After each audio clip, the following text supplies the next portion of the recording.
আমাদের জীবনে দুই ধরনের সম্পত্তি হয়ে থাকে, এক হলো ভৌতিক সম্পত্তি, এক হলো জৈবিক সম্পত্তি।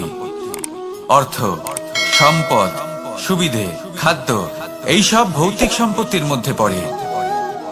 ব্যক্তি, মিত্র, পরিবার, আমাদের আপনজন, আত্মীয় স্বজন সব জৈবিক শ্রেণীতে পড়ে। আর প্রত্যেক মানুষের পক্ষে এই বিভাজন বোঝা অত্যন্ত আবশ্যক, কারণ মূলত আমাদের ব্যবহার দুই রকমের হয়ে থাকে। হয় আমরা ভালোবাসি বা আমরা সদ্ব্যবহার করি। আর সব থেকে বড় ভুল আমরা তখন করি যখন আমরা বুঝতেই পারি না যে ভালোবাসবো কাকে আর ব্যবহার করব কাকে। আমরা ভৌতিক সম্পত্তি ভালোবেসে ফেলি আর ব্যবহার করি জৈবিক সম্পত্তিকে, যেখানে এটা অনুচিত। জৈবিক সম্পত্তিকে ভালোবাসুন আর ভৌতিক সম্পত্তিকে ব্যবহার করুন। যেদিন আপনার মধ্যে এই বোধ জাগ্রত হবে যে কাকে ভালোবাসবেন আর কাকে ব্যবহার করবেন, সেই দিন আপনার জীবনে শুধুই শান্তি বিরাজমান হবে। আর তখন এই মন প্রসন্ন হয়ে বলবে, রাধা রাধা। কাল, আজ এবং কাল, আমাদের সমগ্র জীবন এই তিনটির আশেপাশেই ঘুরতে থাকে। আমরা সবসময় বিগত সময়ের বিষয় ভাবতে থাকি। অতীতে যদি আমাদের দ্বারা কোনো ভুল হয়, সেই বিষয়ে ভেবে ভেবে আমরা সবসময় অনুতাপ করতে থাকি। এটা উচিত নয়। দেখুন, অতীতের থেকে শিক্ষা লাভ করা অত্যন্ত আবশ্যক, কিন্তু সেই ভুল যাতে আবার না হয় সেই কাজটা কিন্তু আপনাকে বর্তমানেই করতে হবে, তাই না? দ্বিতীয় কথা, আমরা সবসময় ভাবি আগামী দিনের বিষয়ে, ভবিষ্যতের বিষয়ে। আমরা ভাবি যে কাল করে নেব, আজই কাজ করতে পারছি না, কোনো ব্যাপার নয়, কাল করে নেব। আজ কাজটা শুরু করতেই পারলাম না, কোনো ব্যাপার নয়, কাল করে নেব। আজকের দিনটাই ভালো ছিল না, কোনো ব্যাপার নয়, সেটা কাল করে নেব। ব্যাপারটা বুঝুন, আপনি নিজের সময় নষ্ট করছেন। দেখুন, এই যে কাল, তা কখনোই আপনার হাতে আসবে না। তাই যে কাজ করতে চান সেটা আজকেই করুন, অন্তত শুরুটা করুন। কারণ এই আগামী সময় তা সবসময় আপনার থেকে এক কদম আগে থাকবে, একদিন এগিয়ে থাকবে। জানেন কেন? কারণ এই কাল আপনার জন্য অপেক্ষা করবে না, সেই জন্য আপনিও এর জন্য অপেক্ষা করবেন না। যা করার তা আজকেই শুরু করুন। কারণ যে বর্তমানে নিজের ভিত স্থাপন করেন না, ভবিষ্যৎকালে তার সুন্দর শক্তিশালী ভবন কখনো নির্মাণই হয় না। আসুন আর আমার সাথে ভালোবেসে বলুন, রাধা রাধা। সাফল্য খুব সহজ এক শব্দ। এটা হলো সেই সব শব্দের মধ্যে অন্যতম যা মানুষ একটু বুঝলেই ভাবেন সব বুঝে ফেলেছি। আর যেই উনি বুঝতে পারেন সাফল্য কি, আজীবন সেই সাফল্যের পেছনেই ছুটতে থাকেন। এই সাফল্য হলো একটা খেলার মতো, যাতে মানুষ নিজের সমস্ত জীবন বাজি লাগিয়ে দেন। আর প্রত্যেক খেলার মতোই এরও কিছু নিয়ম রয়েছে। আর প্রাথমিক নিয়ম হলো, এই সাফল্য লাভ করার জন্য সাফল্য লাভ করার স্বপ্ন আপনাকে অবশ্যই দেখতে হবে আগে। হ্যাঁ, কিন্তু শুধুমাত্র স্বপ্ন দেখলেই কিছুই হবে না। স্বপ্ন দেখুন, তারপরে আপনার নিজের নিদ্রাকে ভঙ্গ করতে হবে, দিনরাত পরিশ্রম করতে হবে, দিনরাত চেষ্টা করতে হবে। তবেই এই সাফল্য আপনার কাছে আসবে আর আপনার পদানত হবে। তাহলে স্বপ্ন দেখুন আর পরিশ্রম করে তাকে সার্থক করুন। যদি এটা করেন, তবেই সাফল্য সহজেই আপনার কাছে আসবে। আর তখন মন প্রসন্ন হয়ে বলবে, রাধা রাধা। সমস্যা, প্রত্যেকের জীবনেই সমস্যা আসা যাওয়া করে। আর প্রত্যেক মানুষ সমস্যা আসার পর তার সমাধান খুঁজতে উঠে পড়ে লাগে। কিন্তু যখনই সমস্যার সমাধান হয়ে যায়, আমরা সুপ্রসন্ন হয়ে যাই এবং অসাবধানও হয়ে যাই। আমাদের মনে হয় যে আমরা সম্পূর্ণরূপে সমস্যার অন্ত করেছি, কিন্তু কোথাও না কোথাও একটা ছোট্ট বীজ রয়েই যায়। আর সেই বীজ আমাদের অসাবধানতার ছত্রছায়ায় বড় হতে থাকে, আর তারপর মহা সংকট হয়ে আবার আমাদের উপর আক্রমণ করে। এই সংকট যে কোনো রূপে আসতে পারে, কোনো শত্রুর রূপেও আসতে পারে, বা কোনো মহামারীর রূপেও আসতে পারে। সেই জন্য সব সময় সাবধান থাকাই উচিত। কারণ অসাবধান হলে কি হয়, আমাদের সুরক্ষা চক্রে একটা ছেদ উৎপন্ন হয়, আর আমাদের শেষ করতে পারে এমন এক বাণ সেই ছেদ বিন্দু হয়ে আমাদের হৃদয়ে প্রবেশ করতে পারে। তাই যে কোনো সমস্যার সমাধান করুন, জয়ী হন, উৎসব পালন করুন, কিন্তু সাবধানে থাকবেন।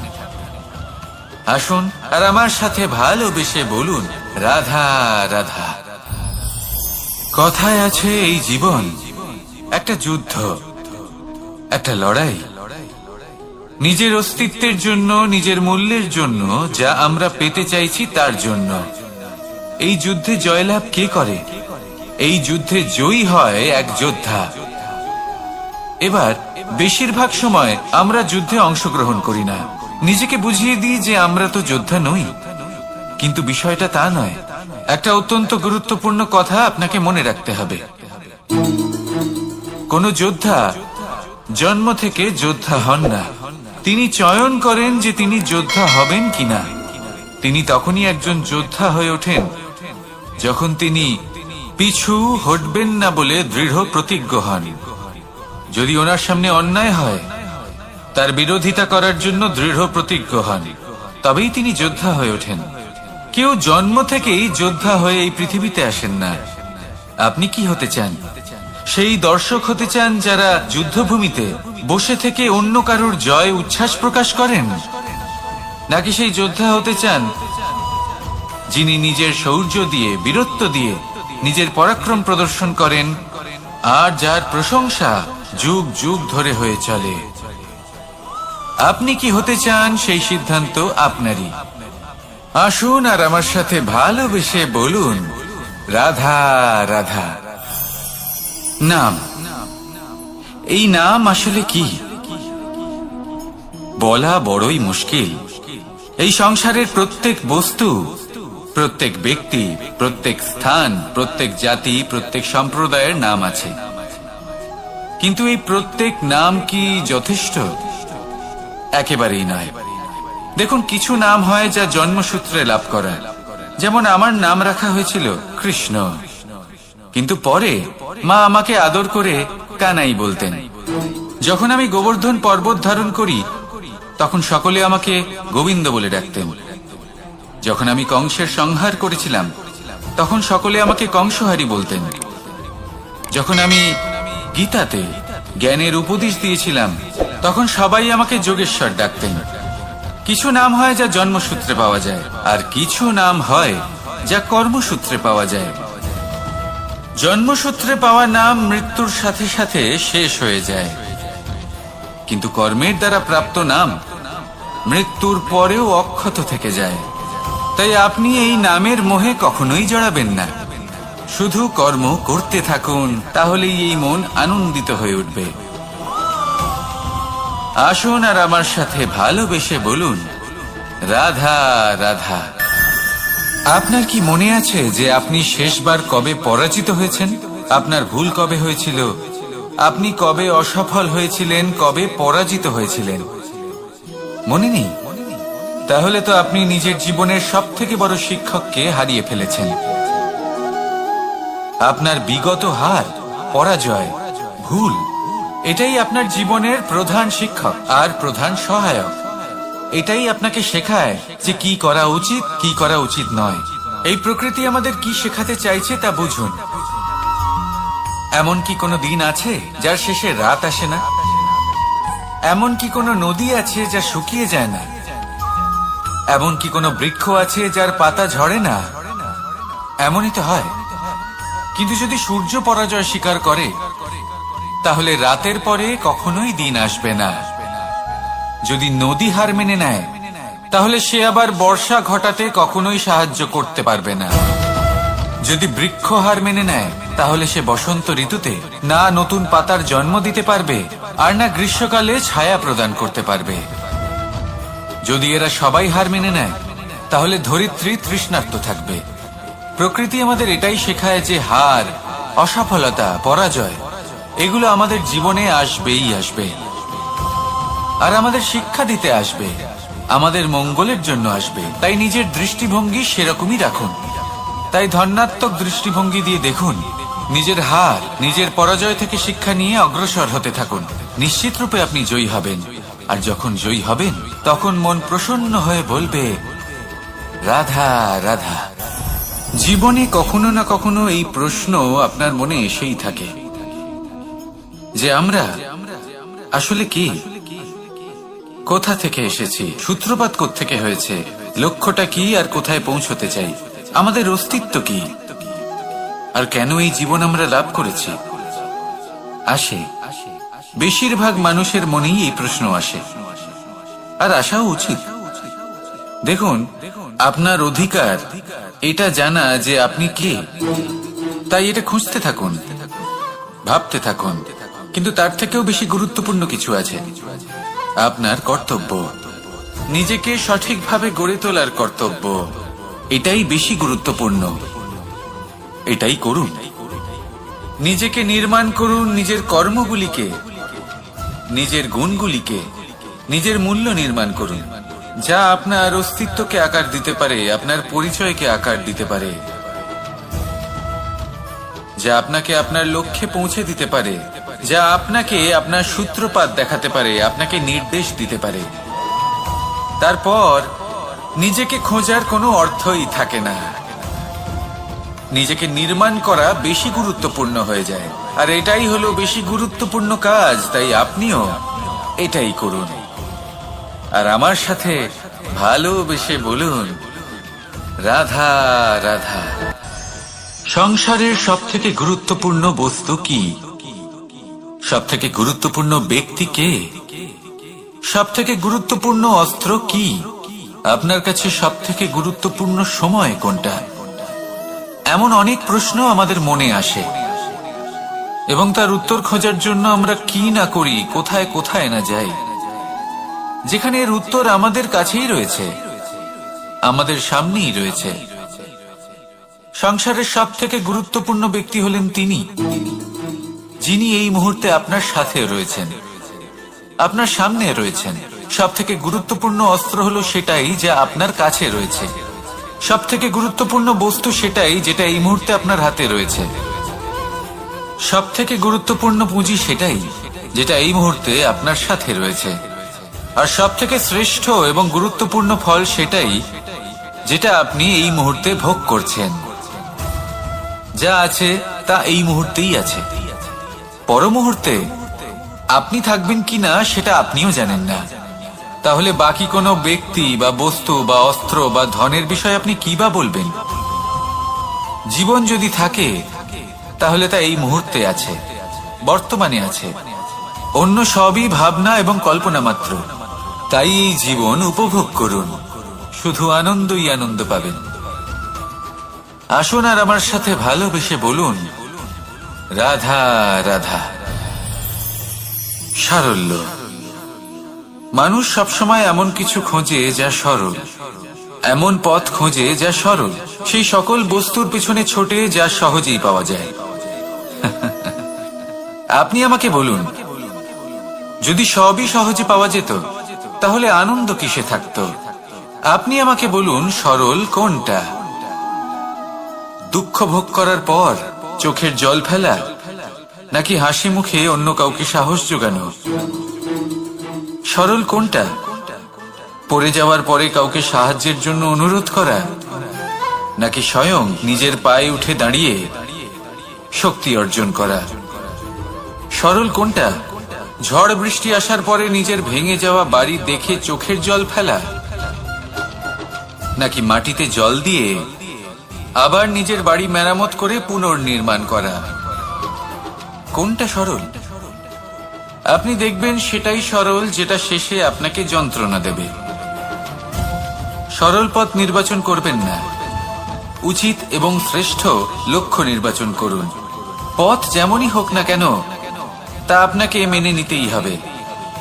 যদি পথ কঠিন হয় তাও ভালো, কারণ যে ব্যক্তি কঠিন পথে চলা শুরু করেন শেষ পর্যন্ত সাফল্যের ফুল তার চরণেই এসে পড়ে।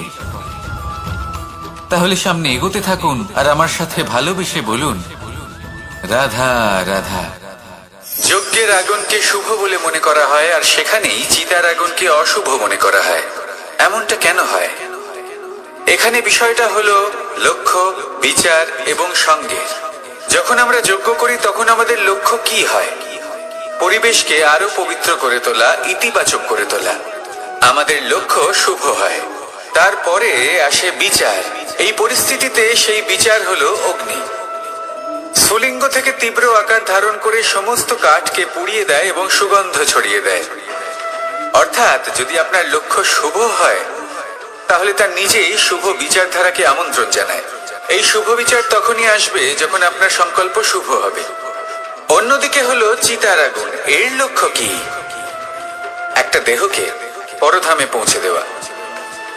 সবার শেষে সবকিছু আপনার উপরে নির্ভরশীল যে আপনি কোনটা চয়ন করতে চান। আপনার লক্ষ্য যদি শুভ হয় তাহলে আপনার বিচার এবং সঙ্গতি আর তার পরিণাম সবই শুভ হবে। আসুন আর আমার সাথে ভালোবেসে বলুন, রাধা রাধা। এই সংসারের প্রত্যেক বস্তুর, প্রত্যেক পরিস্থিতির, প্রত্যেক আবেগের দুটি দিক আছে। এর মধ্যে পার্থক্য করা সম্ভব শুধুমাত্র দৃষ্টিভঙ্গির দ্বারা। যদি কোনো ব্যক্তি পর্বত শিখরে দাঁড়িয়ে থাকেন তাহলে উনি এটাই দেখতে পাবেন যে এই জলের ধারা সমুদ্রের দিকে বয়ে চলেছে। আরেক ব্যক্তি যিনি সমুদ্রের কাছে দাঁড়িয়ে আছেন তার এটাই মনে হবে যে এই জলের ধারা সমুদ্রের দিকে আসছে। এখানে বিষয়টা হলো দৃষ্টিভঙ্গি, আর এটাই সময়ের সাথেও হয়ে থাকে। অনেক সময় মানুষ চিন্তিত হয়ে পড়েন, ত্রস্ত হয়ে পড়েন যে তার কাছে হয়তো খুব কম সময় আছে, তাতে তিনি অনেক কিছুই করতে পারবেন না, আর একটু সময় থাকলে খুব ভালো হতো। তিনি এভাবেও ভাবতে পারেন যে অল্প হলেও সময় বাকি তো রয়েছে, অর্থাৎ যা অবশিষ্ট আছে তাকে সংরক্ষণও করা সম্ভব, তাতে জীবন যাপনও করা সম্ভব। আর এটা নির্ভর করছে আপনার উপর। তাই দৃষ্টিভঙ্গি ইতিবাচক রাখুন আর আমার সাথে ভালোবেসে বলুন, রাধা রাধা। দ্বিধাবোধ। অনেক সময় আমরা জীবনে সেই বাঁকে এসে পৌঁছই যেখানে আমরা বুঝতেই পারি না যে এবার কোন দিক নির্বাচন করা উচিত। কখনো এদিকে যাওয়া উচিত মনে হয়, কখনো ওদিকে যাওয়া উচিত মনে হয়, কখনো দুদিকেই যাওয়া প্রয়োজনীয় বলে মনে হয়, কিন্তু তা তো সম্ভব নয়। কখনো কখনো এটা মনে হয় যে এখানেই থেমে যাওয়া ভালো, কোথাও না যাওয়াই শ্রেয়। এবার একেই তো দ্বিধাবোধ বলে। সংসারে এমন কোনো দ্বিধা নেই যার সমাধান সম্ভব নয়। এই দ্বিধাবোধ স্বাভাবিক। আর আপনার এই দ্বিধাকে আমি একটু সরল করে দিই। দ্বিধাগ্রস্ত হয়ে নির্বাচন করলে তখন এটা মাথায় নিয়ে করবেন যে আপনার এই নির্বাচনের ফলে এই সংসারের ওপর, এই সমাজের ওপর কি প্রভাব পড়তে পারে। নিজের লাভ ক্ষতির বিষয়ে ভাবা ছেড়ে দিন আর কর্ম করুন সংসারের মঙ্গলের জন্য, আগামী প্রজন্মের মঙ্গলের জন্য। ভাবুন আপনার এই নির্বাচনের জন্য কিভাবে তাদের জীবনের উদ্ধার সম্ভব। কারণ এই ভাবনাই হলো উচিত ভাবনা। কারণ অনেক সময় ওষুধ একটু কড়া মনে হতেই পারে, কিন্তু এই ওষুধই তো রোগ মুক্তি ঘটায়। সেইভাবে আপনাকেও এই দ্বিধার মুহূর্তে কঠিন নির্বাচন করতে হতে পারে। এই কঠিন নির্বাচন জীবনে কঠিন পরিস্থিতিও আনতে পারে, কিন্তু যদি এই নির্বাচন ধর্মসঙ্গত হয়, যদি এর দ্বারা সংসারের মঙ্গল হয়, তাহলে এই নির্বাচনই হলো সঠিক নির্বাচন। আসুন আমার সাথে ভালোবেসে বলুন, রাধা রাধা। মানুষ নানান ধরনের বাসনা পোষণ করেন। তাদের নানান ইচ্ছে থাকে, অভিলাষা থাকে, নানান কামনা করতে থাকেন, স্বপ্ন দেখেন, প্রার্থনা করেন যেন তা সফল হয়, নিজের সম্পন্নতা কামনা করেন, আর শেষে নিরাশ হয়ে যান কারণ এসব কিছুই পান না। আপনাকে একটা ছোট্ট উদাহরণ দিই। জঙ্গলের রাজা কাকে বলা হয়? সিংহকে। এবার যেহেতু সিংহ বনের রাজা, তাই হরিণ তো তার কাছে এসে এটা বলতে পারে না যে আপনি হলেন বনের রাজা, তাই আপনি আমাকে মেরে ফেলুন, আমাকে খেয়ে ফেলুন আর নিজের ক্ষুধা নিবারণ করুন। এমন তো হয় না। সিংহ যতই বনের রাজা হোক, তাকেও পরিশ্রম অবশ্যই করতে হয়, তবেই তার ক্ষুধা নিবারণ হয়। সেইভাবেই আপনার সমস্ত স্বপ্ন, আপনার সমস্ত ইচ্ছে, আপনার সমস্ত অভিলাষা, সমস্ত আকাঙ্ক্ষা পূরণ হবেই, অবশ্যই হবে, পরিশ্রমের দ্বারা। শুধু ভাবলেই হবে না। তাহলে আপনিও জীবনে পরিশ্রম করুন, নিজের সমস্ত স্বপ্ন পূরণ করুন, আর আমার সাথে ভালোবেসে বলুন, রাধা রাধা।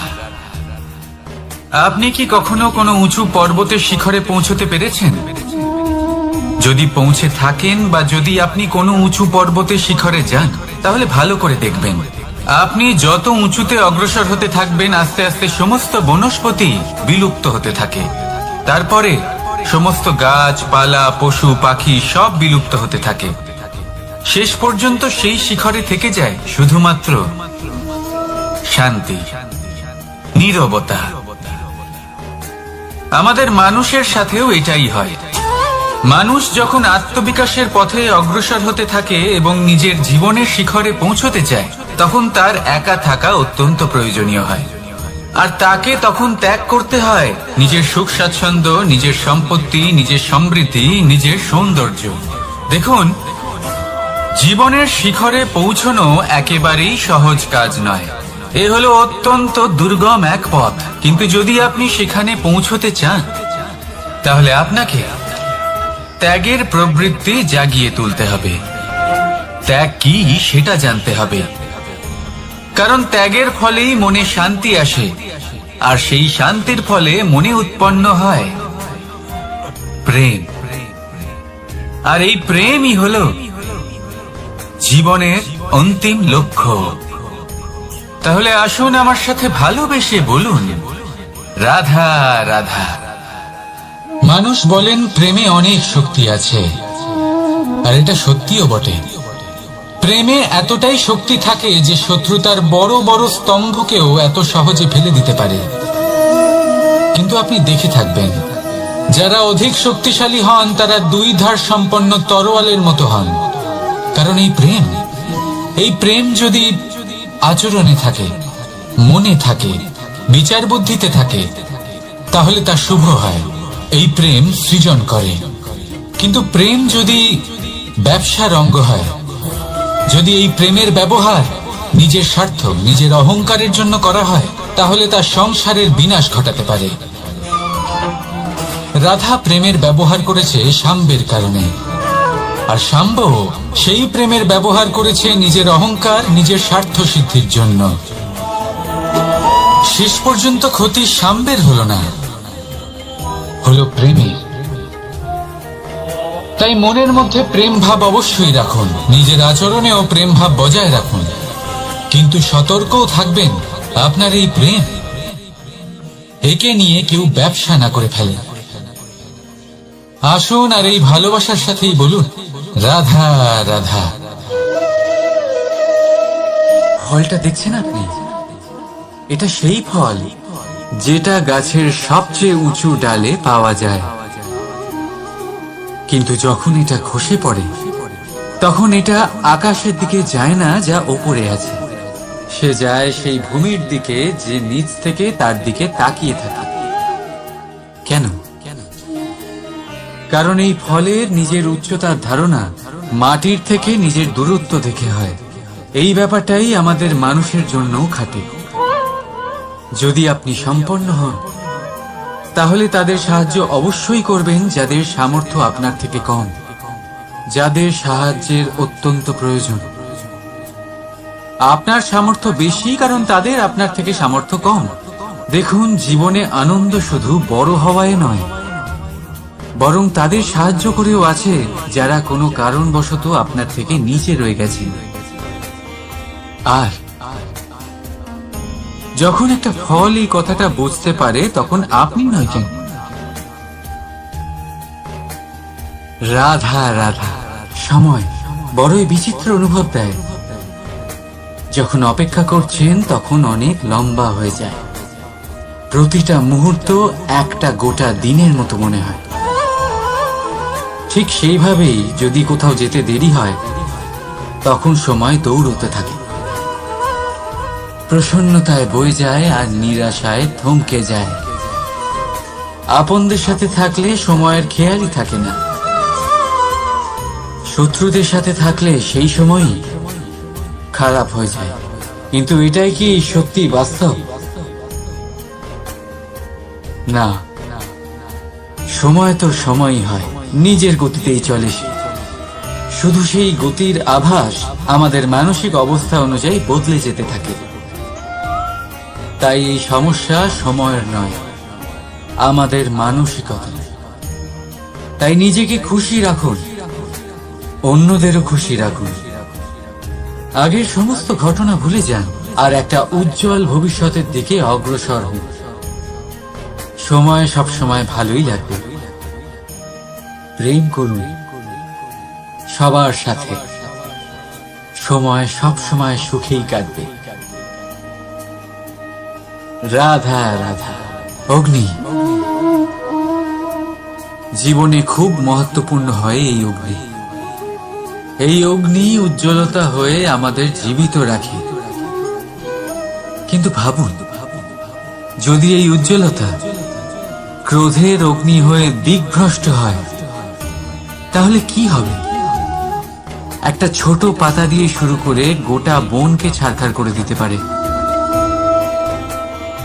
ঠিক সেরকমই মানুষের ক্রোধের আগুনও অন্যদের তো ভস্ম করেই, কিন্তু তার পূর্বে স্বয়ং নিজেকেই ভস্ম করে দেয়। তাহলে কি করা যায়? কি করে নিয়ন্ত্রণ করা যায় তাকে?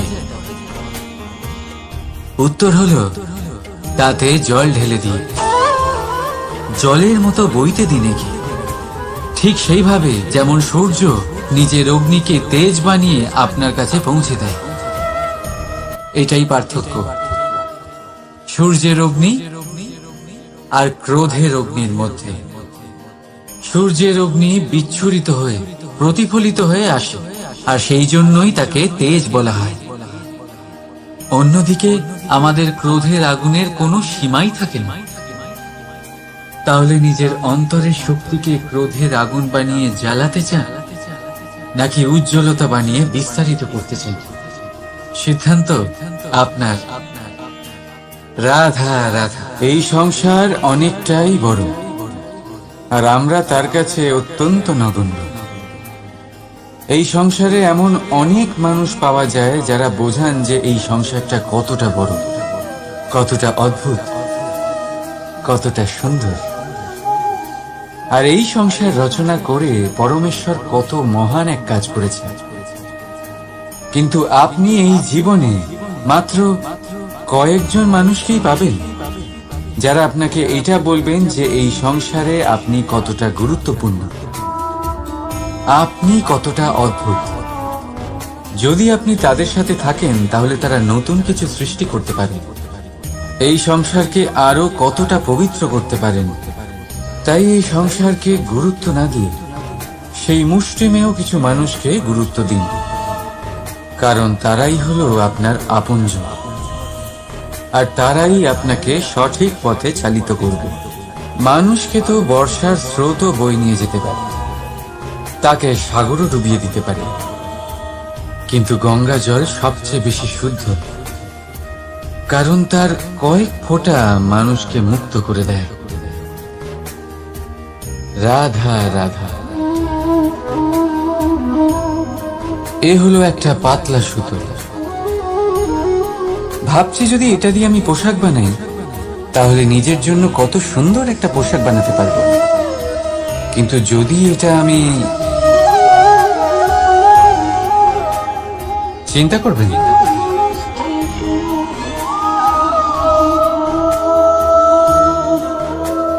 দেখুন এই সুতো জোড়া লেগে গেল। শুধু পার্থক্য হচ্ছে এটাই যে আগের মতো এটা আর সরল নেই, আর এটার দৈর্ঘ্য আগের থেকে কিছুটা কমে গেছে। এই সংসারে প্রেমের সাথেও ঠিক এটাই হতে পারে। প্রেমের এই সুতো যা দুই মানুষকে একসাথে বেঁধে রাখবে। অহংকার আর স্বার্থের আঘাত সে সহ্য করতে পারে না, ছিঁড়ে যায়। চেষ্টা করলে আবার এই সম্পর্ক হয়তো জোড়া লাগতে পারে, কিন্তু তা আগের মতো কখনোই থাকে না, কারণ মনে গিট পড়ে যায়। সেই জন্য প্রেমকে স্নেহের সাথে সামলে রাখুন, অহংকার আর স্বার্থের থেকে দূরে থাকুন। রাধা রাধা। আগুন কি করে? জ্বালায়, সেটা কাঠই হোক, কয়লা হোক, বস্ত্র হোক, যাই আপনি আগুনে দেবেন তা ভস্ম হয়ে যাবে। কিন্তু সোনা, যদি আপনি সোনা আগুনে ফেলেন তাহলে তা কুন্দন হয়ে নিজের অস্তিত্ব তৈরি করে। যদি আপনি লোহা গরম করেন তাহলে তা ইস্পাত হয়ে যায়। কেন কেন হয় এরকম? কারণ তাদের অন্তরের আগুন জ্বালানোর আগুনের থেকে অনেক বেশি তীব্র হয়। এই আগুন হলো পবিত্রতা, এই আগুন হলো নিশ্চয়তার। যদি আপনার লক্ষ্য স্থির থাকে, আপনার ইচ্ছে দৃঢ় হয়, তাহলে কুন্দন হয়ে বেরোবেন, ইস্পাত হয়ে বাঁচবেন, অন্তর থেকে শক্তি পাবেন, আর কেউ আপনার সাথে কোনো অনিষ্ট করতে পারবে না। রাধা রাধা। মানুষের জীবন কি? আপনি বলতে পারেন জন্ম আর মৃত্যুর মধ্যেকার সময়। আর মৃত্যু কখন হয়? যখন মানুষ শ্বাস নেওয়া বন্ধ করে দেয়, হাত পা নাড়ানো বন্ধ করে দেয়, ভাবা ছেড়ে দেয়। এমনটা নয়, মানুষের অন্তর, তার মৃত্যু তখনই হয় যখন তার অন্তরের করুণা শেষ হয়ে যায়। করুণা সেই ভাব যা মানুষকে মানুষ করে তোলে, যা এক মানুষকে আরেক মানুষের কষ্টে তার প্রয়োজনীয়তা অনুভব করে, আর সেটাই তাকে শক্তি দেয় অন্য কাউকে সহায়তা করার জন্য, তাকে পাত্র করে এই সৃষ্টির নিয়ন্তা হবার জন্য। দেখুন, এই সংসারে মৃত্যু কেবলমাত্র একবারই হয়, তাই তার আগে কেন মরব? এই করুণাকে কেন মারব? নিজের মনুষ্যত্ব বজায় রাখুন, মৃত্যুর পরেও আপনি জীবিত থাকবেন। রাধা রাধা। এটা হলো সূচ,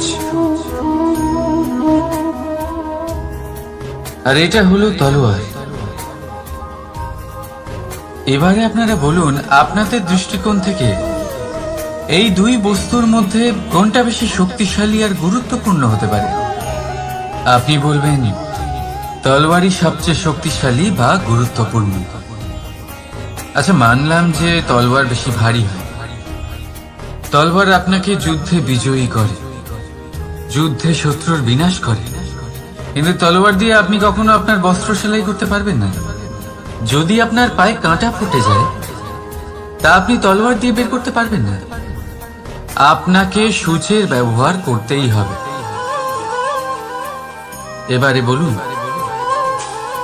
তলোয়ার পেয়ে যাওয়ার পরে এইভাবে সূচকে হারিয়ে ফেলা কি ঠিক হবে?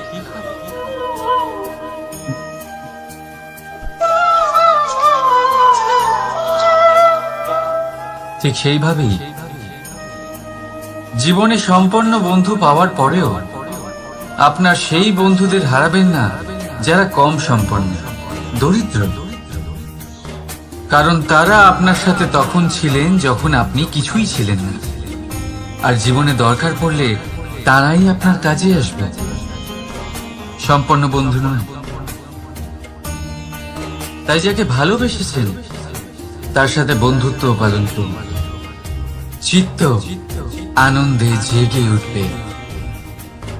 রাধা রাধা। পঞ্চমহাভূত জীবন রচনায় এর অবদান অনস্বীকার্য। এই পঞ্চমহাভূত আসলে কি? জল, বায়ু, অগ্নি, মাটি আর আকাশ। এবার শুধুমাত্র জীবন রচনায় এর অবদান আছে তা নয়, শুধু শরীর রচনাতে এর যোগদান আছে তা নয়, বরং এরা হলো আমাদের জীবনের সবথেকে বড় শিক্ষক। এবার আপনারা সকলে চমকে যাবেন, হয়তো আপনারা এই দৃষ্টিভঙ্গি দিয়ে কখনো দেখেননি। আমি আজ আপনাদের বোঝাবো। এদের মধ্যে সবথেকে বড় তত্ত্ব জল। এ আমাদের কি শেখাচ্ছে? এই জল, এর নামই হলো জল, কিন্তু এ কখনোই আমাদের জ্বালায় না, আমাদের জ্বলনের কারণ হয় না। তাহলে কি করে? আমাদের তৃষ্ণা মেটায়, আমাদের শীতলতা প্রদান করে, জীবন দান করে। এর দ্বারা আমরা কি শিক্ষা লাভ করি? যে আপনার উৎপত্তি যেখান থেকেই হোক না কেন, আপনি যেখানেই জন্মগ্রহণ করুন না কেন, আপনার কর্ম সর্বদা শ্রেষ্ঠ হওয়া উচিত। আপনি জলকে যে কোনো পাত্রে রাখুন না কেন, সে সেই অনুসারেই নিজের আকার ধারণ করে নেয়। এর দ্বারা আমরা কি শিক্ষা পাই? এই শিক্ষাই পাই যে যে কোনো পরিস্থিতিতেই নিজেদের মানিয়ে নিতে হবে, নিজেকে সেরকম করে নিতে হবে। যে দেশেই থাকি না কেন, যে স্থানেই থাকি না কেন, যে পরিস্থিতিতেই থাকি না কেন, যে ব্যক্তির সাথেই থাকি না কেন, আমাদের সুখময় হয়ে জীবন অতিবাহিত করা উচিত। দেখুন, আমাদের কত বড় একটা শিক্ষা দিল এই জল, যা আমরা কোনোদিন দেখতেই পাইনি। নিজেকে জলের মতোই করে তুলুন। সুখের ধারায় স্বাচ্ছন্দ্যে প্রবাহমান হতে থাকবেন আপনি। নিজের আকারকে ভেঙে ফেলুন, নিজের সীমা লঙ্ঘন করুন। আপনি অবশ্যই একদিন মহানুভবতা অনুভব করবেন। তাহলে আসুন আর আমার সাথে ভালোবেসে বলুন, রাধা রাধা। জীবনের পঞ্চমহাভূতের দ্বিতীয় তত্ত্ব হল মাটি, ভূমি, ধরা, যে ধারণ করে, যা আমাদের সকলকে ধারণ করে, ভালো হোক বা মন্দ, নিজের কর্তব্য পালন করে। আর এটাই শিক্ষা আমাদের জন্য। আমাদেরকেও আমাদের সকল কর্তব্য পালন করতে হবে, তা সে আমাদের নিজেদের প্রতি হোক, আমাদের পরিবারের প্রতি হোক, সমাজের প্রতি হোক বা ঈশ্বরের প্রতি। এই শিক্ষা আমাদের মাটি দিয়ে থাকে। এ আমাদের পদতলে পিষ্ট হয়েও তার বদলে আমাদের বনস্পতি প্রদান করে। অগ্রসর হতে পদক্ষেপ নেওয়ার সময় আমরা পা দিয়েই ধরিত্রীকে পিছনে ঠেলি, কিন্তু এই মাটি আমাদের ঘৃণা করে না। সে আমাদের পরবর্তী পদক্ষেপের জন্য অপেক্ষা করে আর স্বাগত জানায়। আর হয়তো সেই জন্যই এই ধরাকে আমরা ধরিত্রী মাতা বলে থাকি। আর তাই এই পদবী, এই সম্মান, এই ভালোবাসা, এর আকার বা এর ভারের জন্য একে প্রদান করা হয় না, প্রদান করা হয় এর স্বভাবের কারণে। আপনিও যদি ধরিত্রীর মতো হতে পারেন, যদি আপনিও নিজের সকল কর্তব্য পালন করেন, বিশ্বাসের সাথে তা স্বীকার করে নিতে পারেন, যদি অন্য কারোর সাফল্যেও আপনি প্রসন্ন হতে শিখতে পারেন, যদি আপনি একটু কষ্ট সহ্য করে অন্য কাউকে প্রসন্নতা প্রদান বা অন্য কাউকে সেবা করতে পারেন, তাহলে আপনিও মাটির মতোই মহান হয়ে উঠতে পারবেন। তাহলে আসুন আর আমার সাথে ভালোবেসে বলুন, রাধা রাধা। জীবনের পঞ্চমহাভূতের মধ্যে একটা তত্ত্ব হলো বায়ু। বায়ু যাকে কিনা দেখা যায় না, বরং তাকে কিন্তু আমরা অনুভব করতে পারি। আর একে সব থেকে বেশি অনুভব করতে পারি তখন যখন বায়ু কম থাকে। বায়ু যদি লুপ্ত হয়ে যায়, তাহলে তখনই আমরা বুঝতে পারি যে বায়ু তো নেই, এ তো সমস্যার ব্যাপার। এবার এই বায়ু দ্বারা আমরা কি শিক্ষা পাই? এই বায়ু আমাদের এই শিক্ষা দেয় যে আমাদের কখনোই অহংকার করা উচিত নয়। আমরা সকলেই কখনো না কখনো চাই যে আমাদের শ্রেষ্ঠতা, আমাদের যোগ্যতা, আমাদের মাহাত্ম্য এই সংসার বুঝতে পারুক। আর নিজের মাহাত্ম্য প্রমাণ করার জন্য শক্তি দেখানোর কোনো প্রয়োজন নেই। কারণ যখন কোনো ব্যক্তি, এই সমাজ, এই সংসার আপনাকে নিজের থেকে দূরে করে দেবে, আপনার থেকে দূরে চলে যাবে, তখন আপনার মাহাত্ম্য কি তার আভাস সে নিজে থেকেই অবশ্যই পেয়ে যাবে। আপনার কিছুই করার প্রয়োজন নেই। বায়ুর মতো হয়ে উঠুন, বায়ু যার কিনা কোনো ভার নেই। কিন্তু যখন সময় আসে, যখন সে তুফানের রূপ নেয়, তখন অত্যন্ত বড় বড় বিধ্বংসী কাজ সে করে ফেলে। আর তখন এর শক্তির কোনো তুলনাই হয় না। বায়ু যে নিজের সঞ্চালন দ্বারা পৃথিবীকে প্রাণ দেয়, নিজের পরিবহন দ্বারা এই মেঘ সৃষ্টি করে, এই ধরিত্রীর তৃষ্ণা নিবারণ করে। বায়ুর মতো যদি আপনি হয়ে উঠতে পারেন, তাহলে হালকা হয়ে যাবেন, ওপরে উঠতে পারবেন এই সংসার, এই ভৌতিকতা, এই মোহ মায়া থেকে। আর তখন আপনি বুঝতে পারবেন যে প্রেম কাকে বলে। তখন আপনি বুঝবেন যে দান করাই হলো জীবন। তাহলে আসুন আর আমার সাথে ভালোবেসে বলুন, রাধা রাধা। জীবনের পঞ্চমহাভূতের মধ্যে একটা তত্ত্ব হলো আকাশ। আকাশ যা কিনা নিরাকার, যার কোনো আকার নেই। আকাশ যা হলো অনন্ত।